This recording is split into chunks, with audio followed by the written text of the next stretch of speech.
ये क्रिकेटर मोहम्मद शमी की बहन है। आरोप ये है उनके और उनके ससुराल वालों पर कि मनरेगा का पैसा जो गरीबों के लिए होता था वो भी लेती नहीं। मनरेगा में फर्जीवाड़े का यह मामला उत्तर प्रदेश के अमरोहा का है। शमी अमरोहा से आते हैं। यहां पलोला गांव में क्रिकेटर शमी की बहन की शादी हुई। मोहम्मद शमी की बहन की सास ही इस गांव की प्रधान है।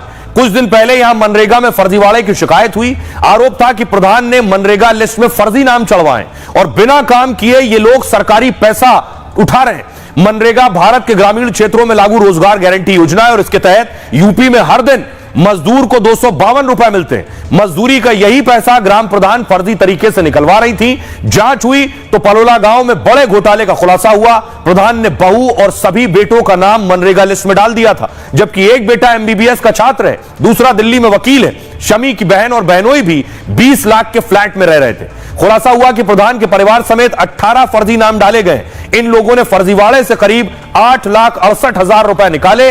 अब डीएम ने प्रधान गुले आशा से पैसे की वसूली के आदेश दिए। सभी बैंक खातों को सीज कर दिया गया है।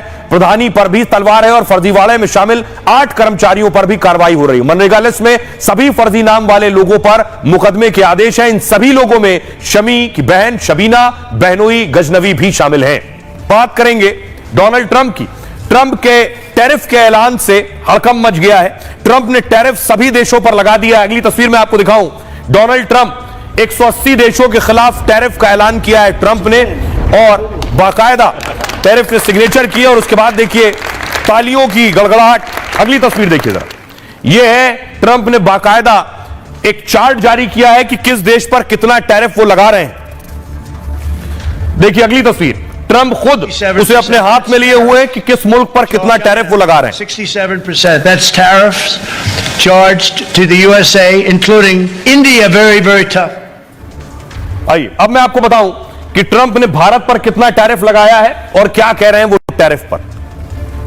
डोनाल्ड ट्रंप दरअसल इससे पहले कई बार ये कहते रहे हैं कि वो टैरिफ बढ़ाने जा रहे हैं। ट्रंप ने जैसे को तैसा टैक्स लगाने का ऐलान किया है। ट्रंप ने कहा भारत बहुत सख्त है, मोदी मेरे अच्छे दोस्त हैं, हमारे साथ सही व्यवहार नहीं कर रहे हैं। अन्य देश हमसे जितना टैरिफ वसूल रहे हैं हम उनसे लगभग आधे टैरिफ लेंगे। यह दिन अमेरिका के लिए आर्थिक आजादी का दिन है। हम अमेरिका फर्स्ट को लागू कर रहे हैं। अमेरिका सबसे अमीर देश बनेगा। कोई कंपनी टैरिफ से छूट चाहती है तो अमेरिका में उसे प्रोडक्ट बनाना होगा। इसे अमेरिकी लोगों को रोजगार इससे मिलेगा। सबसे पहले देखिए जरा, ट्रंप कह रहे हैं चीन अमेरिका पर 67% टैक्स लगाता है। ट्रंप ने अब चीन पर 34% टैक्स लगा दिया है। यह एक तरफा और धमकाने वाला कदम है। तुरंत इस टैरिफ को रद्द करना चाहिए। अगर ऐसा नहीं होता है तो चीन जवाबी कदम उठाएगा। भारत अमेरिका पर 52% टैक्स लगाता है। अमेरिका भारत पर 26% टैरिफ लगाएगा। ट्रंप के लिए अमेरिका फर्स्ट है, अमेरिका पहले, मोदी के लिए भारत पहले। टैरिफ का कुछ क्षेत्रों पर असर होगा।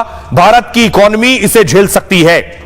इटली देखिए, यूरोपीय यूनियन अमेरिका पर 39% टैक्स लगाता है। ट्रंप ने यूरोपीय यूनियन पर 20% टैक्स लगा दिया। मेलोनी ने कहा यह फैसला गलत है। व्यापार युद्ध जैसी स्थिति बनेगी, इससे अमेरिका के साथ मिलकर काम करेंगे हम।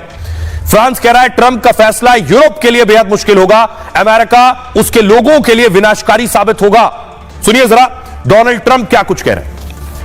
Very, very tough. Very, very Bharat tough. बहुत सख्त है, बहुत सख्त। Prime Minister just प्रधानमंत्री मोदी अभी गए हैं। वो मेरे बहुत अच्छे दोस्त हैं, लेकिन मैंने कहा आप मेरे दोस्त हैं, लेकिन आप हमारे साथ सही व्यवहार नहीं कर रहे। आपको समझना होगा हम उनसे सालों और दशकों से लगभग कुछ भी शुल्क नहीं लेते हैं। और ये केवल 7 साल पहले की बात है। जब मैं सत्ता में आया तब हमने चीन के साथ शुरुआत की थी। मैं पहली बार सत्ता में आया, चीन पर टैरिफ लगाया। हमने चीन से कई सौ अरब डॉलर रुपए वसूले। चीन हमारी बात को समझ गया है। अच्छा सिला दिया तूने मेरे प्यार का, यार ने ही लूट लिया घर यार का।